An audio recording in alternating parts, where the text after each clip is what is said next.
Okay, Lex Gray here. Welcome back. This is officially episode one of our Sector Void one shot using lasers and feelings.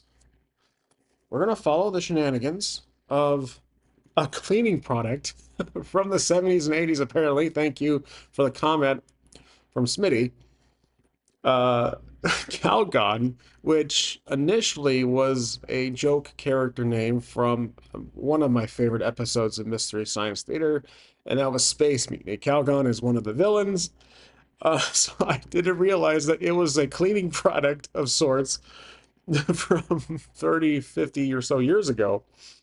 I don't know much about the cleaning product. Probably should have researched it, but the fact that it is a cleaning product, to me at first it sounded like again, Colgate, like a Calgon, it's like a toothpaste. But here's what I did. Because of that, and Smitty had some great comments. He also mentioned like a MacGuffin character. That was the name of the character, but as I interpreted it, it is a MacGuffin for something that drives a story, typical storytelling technique. So I don't know quite yet what I'm going to do with that, but I'm sure it will hit me.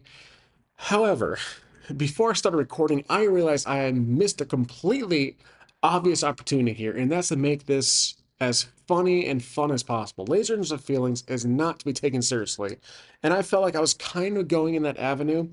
So I stepped back. I regurgitated the character.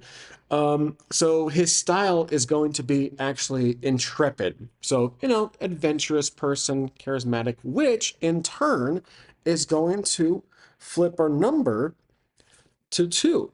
So actually, not five, which is cold rationale, but two. He's more on the feeling side of things, which won't bode well for him if he gets into any, again, shenanigans that require physical force or self defense. So his role is envoy. He's going to be a representative of Yugo. And here's what I mean. He is going to become, he is a walking and talking advertisement for Yugo. He loves the company. This guy is a salesman. He wants to promote the company as much as he can. And Yugo, his regional, which is his goal to prove himself to regional, is to use him to their advantage. So essentially, these Yugo sent this very gullible bookworm who has memorized from the front to back of the Yugo employee handbook that I gave him as one of his items. He has only three at this moment, or three notable items. Everything else is abstract. They are using him to promote Yugo, but also something more facetious. How should I say this? Something more to their advantage. So they send him into Sector Void to for their own gain. And so I think that Calgon was probably working on the phones. He was doing some kind of cubicle job, and his management approached him, took his stapler away, and like, hey, we have a special assignment for you. And he stood up and saluted. It's like, yes, I'm on it. And they like, we didn't even tell you what it was yet. He's like, I'm going to do it. So they send him, all right, you're going to go to this desolate hellhole out in space called Sector Void. And so he's like, oh, that's terrific. Because again, remember, he's an intrepid. He's like adventurous. He's willing to go above and beyond for the upper echelon of his company, even though they don't give a single shit about him. If you ever achieve some great sale, they're like, okay, great, here's a pizza party for you, not an increase or anything like that. So, like we are going to, like I said in the last video, he's basically entering the outer or inner rim of this star system known as Sector Void. And he's got his employee handbook, and also I modified another item, his AI-powered utility watch. Kind of similar to before, but it's on his, it's just a watch. It has his AI, little pops up hologram, talks to him. And this is another Yugo product. This is something that he is very fascinated about. So he's got a uniform. He's got 15 pieces of flair, which is the bare minimum. Maybe actually, because he's such an honorable employee of Yugo, he probably has 30 pieces of flair. So nothing changed on the ship. Still called Genesis Fast. A nimble, grim reputation because it isn't Yugo. And I think he's blind to the negative reputation of Yugo. He's so invested into Yugo that he doesn't even see the corruption behind sending him out there to Sector Void, which we will figure out in either this or future episodes. I don't know how long this will go. My goal is to keep this Iron Sword style abstract, where we're not really focusing, zooming in too much into the nitty gritty. We're going to be um, going from step by step in regards to events. So kind of an abstract approach to this play. But when something happens, we will obviously roll for it. Now, let's begin. So, Calgon is approaching the sector void. He's going through his employee handbook. He's laughing, highlighting his favorite parts. He's like, oh, I love this one. And it's maybe something about HR complaints and how to submit them properly through the proper channels. And while he's in a ship, just kind of idling by, watching the stars go by, let's roll to see if anything happens. So what we're going to do is I did roll in the prior episode, which I probably should have wrote down, completely spaced on that, but essentially our notes will start here. Our character sheet will be on the first page of this legal pad. I figure a legal pad will be appropriate for this bureaucratic BS that is Yugo, again, which is the United Galactic Order.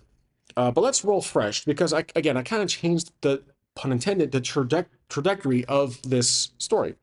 So the first thing will be 93. So stop. And then the next one will be 37, which will be healthy. Okay, so he found himself something like in Spaceballs. It's a floating gas station. He needs to fuel up his ship. So we'll call it a space station. Completely original. I'll put a little quotations in space station, space gas station, essentially. This guy pulls up in his Yugo ship. He gets out. He has his company credit card ready to go, and he's essentially trying to fill up his gas. So he gets out of the ship. He sees the price is $5 a fuel cell, and he's like, God damn these prices, of course. And so while he's there, I'm thinking, let's ask the Oracle here. Let's our first ask the Game Master table to see how busy it is at this space station. I'm going to say because it's in Sector Void, or at least in the outer inner rim, wherever this may be, it's probably going to be unlikely busy. So let's see what happens. Unlikely. 34 is, yes, okay, it's very, very weak, yes. So, the higher, the more weaker a yes would be. So it's just slightly busy, I think. Nothing really, slightly busy. Nothing really to be worried about, or actually, he's probably disappointed because he wants to, like, while his ship is fueling up, putting those fuel cells for fresh travel. Surprised I'm tracking fuel at this point with lasers and Felix that have all games out there. This isn't Traveler. Um, Basically, there's probably like one paragraph from Traveler in rules comparison. Uh, so he's looking around and he doesn't see it being too busy, but he's disappointed because he wants to promote Yugo. He wants to go around giving pamphlets out like, "Hey, have you joined Yugo? Join the join the Yugo National Guard. Interested in Yugo perfume?" Kind of like Avon. He's basically like Avon representative, a door to door. He's a door to door space door salesman, and his mission again is to just go and promote Yugo Sector Void, but his watch, remember, this is something I'm throwing in here. His watch is AI, and it's tracking his every move, tracking his progress. It records everything. I can say, records visual and audio. He doesn't know about it. I'm going to hopefully remember that. And so his regional management is monitoring him, or the people are, and they're looking for this MacGuffin to pop up during his little exploits. So because it's slightly busy, I think he's going to prepare himself to go sell some or hand out some pamphlets. So This will be our first roll today. He's in kind of uncharted territory for his usual um, exposure to other people. Remember, there's no aliens in this world. It's like Firefly. We're talking just humans, smugglers, criminals, anything in between. And so this will be a great roll. So remember, two, this is definitely going to be feelings because intuition, diplomacy, seduction, wild passion, action. He's not really doing anything above that. So this is just something he's doing to promote and recommend Yugo to these random travelers, these random individuals at this space station. So let's roll for it. Let's prepare our dice. We have the one die for the attempt itself. One die because he is prepared, indeed he is, and he's an expert because this is his thing. He is a salesman at heart. So we're rolling, and we have to get two or less, two or lower. No, I'm sorry, two or higher, which should be super easy, barely an inconvenience. Let's roll for it. It says if you roll the number exactly, you have laser feelings. Uh, okay, well, one failed, which is fine. We got two successes. They match, which matches really don't have an advantage here. You can always house rule that. It's a perfect kind of, Mortal Kombat perfect, but I'm going to just let it be as it is. If two dice succeed, you do it well. Good job. Okay, so he has managed to give out a dozen, let's say, pamphlets. Don't recall how to spell pamphlets, so let's go like that. Pamphlets, thinking about a dozen pamphlets out there, and let's see what this means for something to occur. Because it was good, I think something positive comes out of this. So let's roll our discovery meaning table. 71 uh nature. Okay, so I have to remember to put this in little brackets. So brackets, if I remain consistent here, will represent my discovery meaning rolls. So 71, 70, uh-oh, I think it was 71. Nature, okay. I thought it was 71, and I moved the dice. Now it's 75. MP, you know what? NPC is 75. I moved it. I think that's actually more intriguing. Nature, it's in space. There's no tree floating around here. NPC, I like this. We can probably introduce a quest, potential quest here. 36. Fool. Okay. A full NPC. Someone is walking up to a fool. The word full, like you're like you're stuffed, like it's a full tank. Description: this NPC is doing something to fill up. I wonder what that means at this gas station in space. So, because it was a good roll, there's this in the. I realize now I'm focusing way too much. We're zooming in. I said I was not going to do that. So okay, he meets someone there who's also filling up his ship, and this guy is like is a good role. This guy, this other traveler. Let's ask some questions to narrow it down who this person is. Is this NPC an employee of this space station? I'm going to say 50-50. I just don't know. 34. He is. Okay. So, employee of the space station. Okay, I don't think this is going to be that main hub I mentioned. If I remember to mention my last intro video about Sector Void, where there's a haven. I think I called it the haven. It's where it's a casino in space with all the pit stop, basically truck stop for all the factions that come in. It's like the Constantinople, the Continental of from John Wick, where there's like no rules. You can't fire guns. You can't fight each other. It's just one neutral state asteroid space station where you conduct business and talk, political talk. I don't think this is it. I think this is much smaller, just a passerby. So this guy is an employee of this space station. What is his deal? He's full and he's an NPC, so he is interacting with our guy, with Calgon, and I'm gonna roll one descriptor of what he's doing. He's full, 80, reassuring. Oh, you know what? reassuring does indeed help a bit. So what he's doing, he this employee, oh, it's probably one of these assisted gas stations. I think there's a state in the northwest of the United States that does that. I can't remember if it was Washington or Oregon, where, gosh, I don't remember exactly which state, but basically you don't fill up the gas. Uh, Feel free to correct me if I'm mistaken. I don't recall if it was like New Jersey on the East Coast or the Northwest. But basically, there are employees that fill up gas for you, essentially. Not a lot of states do that anymore, but I think that obviously was a thing in the past, in the early, mid 1900s.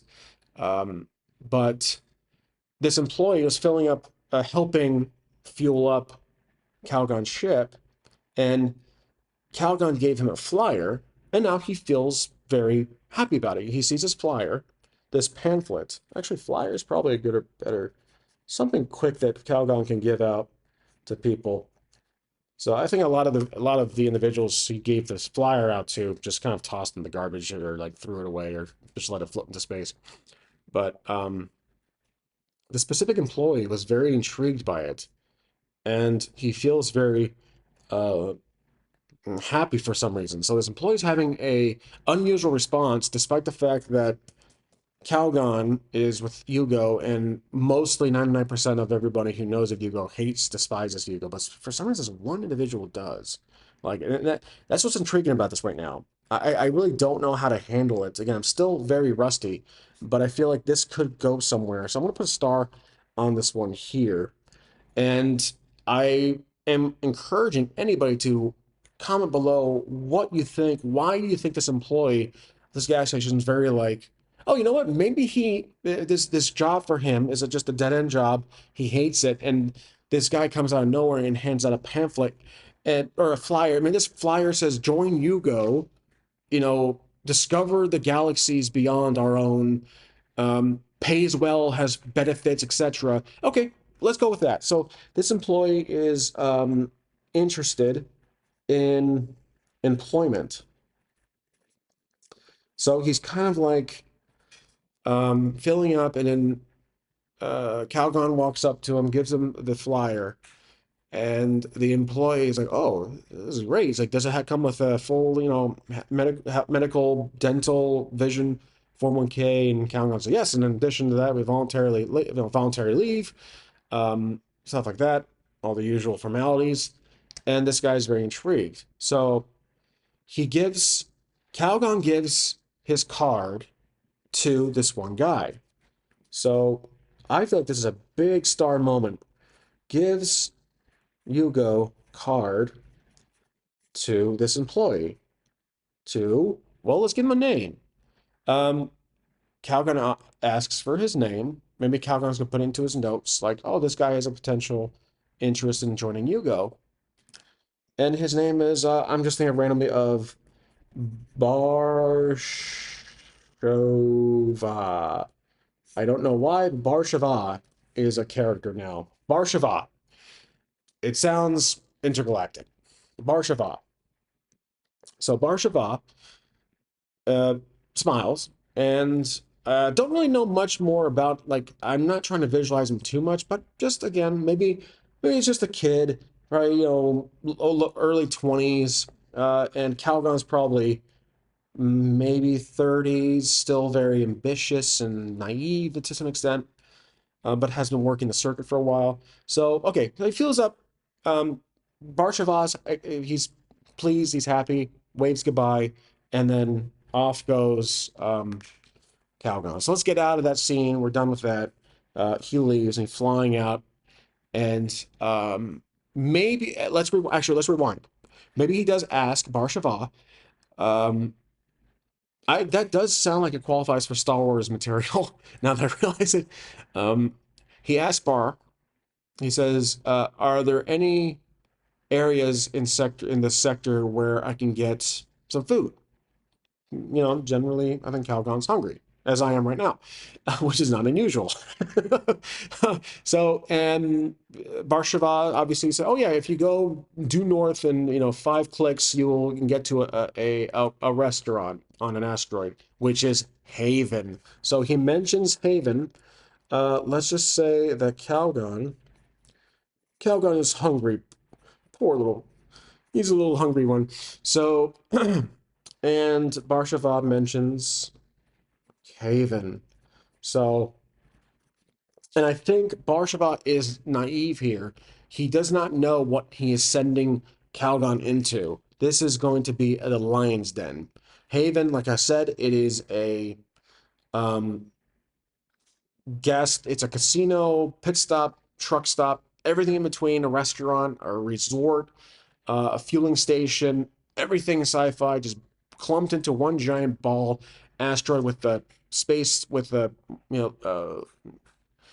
structure inside of it. So he makes his way there to Haven, and let's turn the page here. Now we are in Haven. He arrives. I assume he arrives. Let's maybe roll. Does something happen? I have a feeling maybe something happens with the Yugo ship in Sector Void making its way to one of the most populated, busiest areas in the sector. Let's roll for action descriptor here. 41, environment, that makes sense. Environment.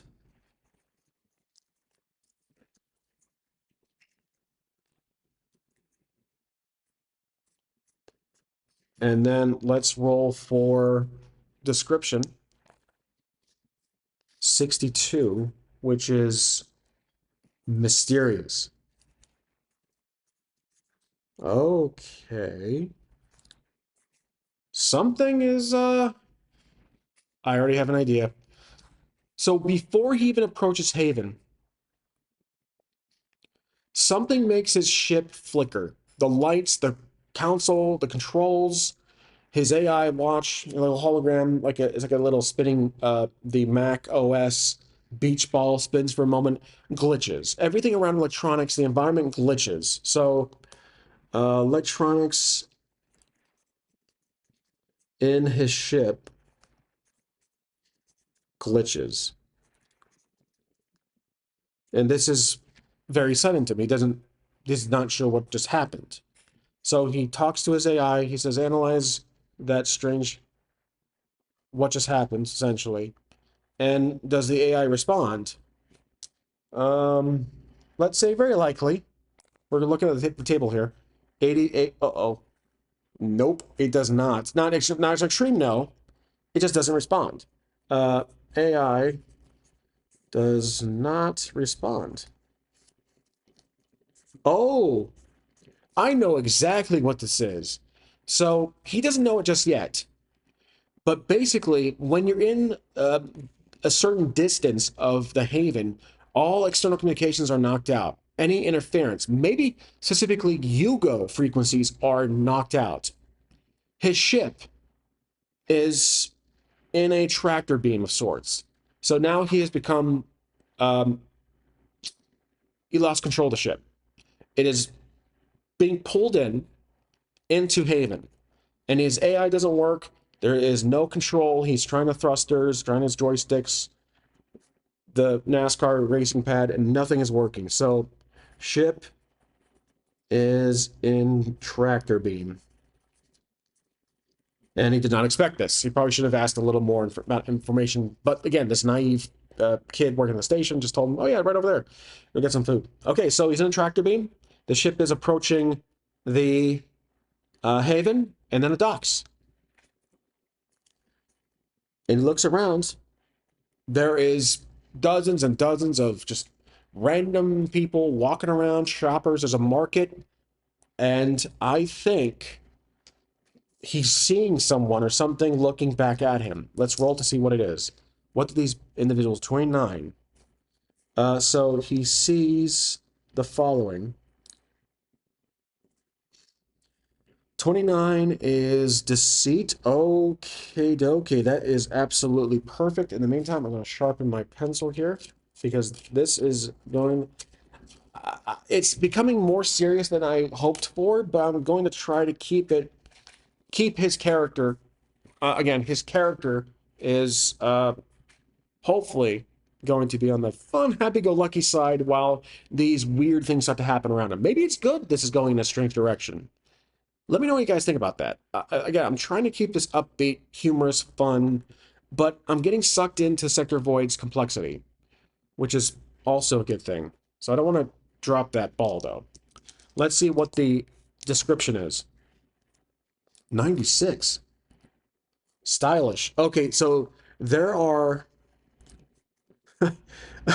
okay, interesting. There are two guards, two armed men waiting, and they are dressed very uniform. So they have something distinguished about them. And that's where I'm going to close off this episode. So we have Calgon, who is now docked at Haven. Unbeknownst to him, he does not know much information about this area. I don't think they even told him about the whole faction. This place is just riddled with crime. I don't think Yugo even gave him information. Maybe Yugo's trying to get rid of them, or there's something happening behind the scenes that Yugo wants this certain individual, Calgon, to be at risk. Maybe he is a scapegoat. Maybe he is just a pawn for Yugo. So, yeah, I don't know. We can always develop that later on, and that's part of the beauty of solo play. You don't know all the numbers just yet, but as you keep going, they all start to show themselves, and the equation becomes full. If that makes sense, it gets answered at the very, very end, or at least the next plot twist. But light mystery here. Our character just pulled up to Haven, and there's these two armed individuals waiting for him. They have their own uniforms with guns. That's going to be it for episode 1 of our Sector Void Lasers and Feelings solo campaign, or one-shot. Thank you for watching, and I will see you guys next time. Please feel free to subscribe, like, share, and comment.